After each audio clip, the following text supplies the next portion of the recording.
আরাধ্যকে receive করা থেকে আরাধ্যর আজকে ট্রিটমেন্ট পর্যন্ত আমরা তার পাশে ছিলাম। এখানে যে অ্যাক্সিডেন্টে যে রোগীগুলো আনছিল ওগুলোকে আমরা সবগুলো রিসিভ করছিলাম।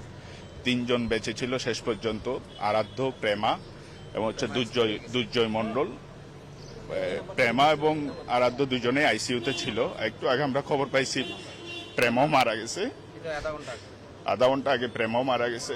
এখন আমরা এসকেআর গ্রুপকে ধন্যবাদ এবং কৃতজ্ঞতা জানাচ্ছি যে অন্ততপক্ষে যদি আরাধ্যর সুচিকিৎসাটা তাদের মাধ্যমে হয়, আমরা তাদের কাছে কৃতজ্ঞ থাকবো। অন্ততপক্ষে দুইটা পরিবারের সবাই তো মারা গেছে, যদি আরাধ্য যদি তাদের মাধ্যমে বেঁচে যায় আমরা সেটাই চাইবো। আমরা আবারও এসকেআর গ্রুপকে ধন্যবাদ এবং কৃতজ্ঞতা জানাচ্ছি।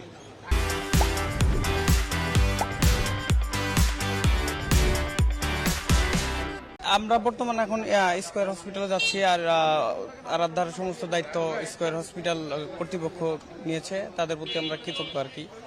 আর এর বেশি বলতে পারতেছি না, ওর ট্রিটমেন্টটা খুব জরুরি দরকার, ওদিকে যাচ্ছি আর কি। ধন্যবাদ আপনাকে। আপনারা একটু জানতে চাইবো যে তার কন্ডিশনটা কি হবে, তাকে আপনারা কি যেটা চেয়েছেন? ভালোর জন্য নিচ্ছে তপন চৌধুরী স্কয়ার এমডি যিনি, তবে ওর সঙ্গে আরাধ্যার আরেকটা ভাইও এখানে আছে। যদি এই বিষয়টা তিনি আরাধ্যাকে যেভাবে নজরে নিয়েছেন, একেও যদি একটু নিত তাহলে আমাদের জন্য একটু ভালো হতো।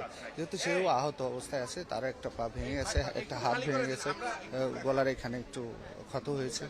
আপনাদের একটু যে মানে ধরেন একজন এখানে চট্টগ্রামে আরেকজন ঢাকায়, এই কারণে একটু হয়তো যে এই যে আসা যাওয়া বা লোকজন থাকার একটা বিষয়টা, সেটাই কষ্ট, সেটা অন্তত ঢাকায় যেহেতু আরাধ্যাকে নিয়ে যাচ্ছে সেটা অন্তত কিছুটা লাঘব হবে। হ্যাঁ, এখন এই বিষয়ে দুজন ওখানে যাচ্ছে, আমরা দুজন এক জায়গাতে থাকতে পারলে আমাদের জন্য একটু বেটার হতো আর কি।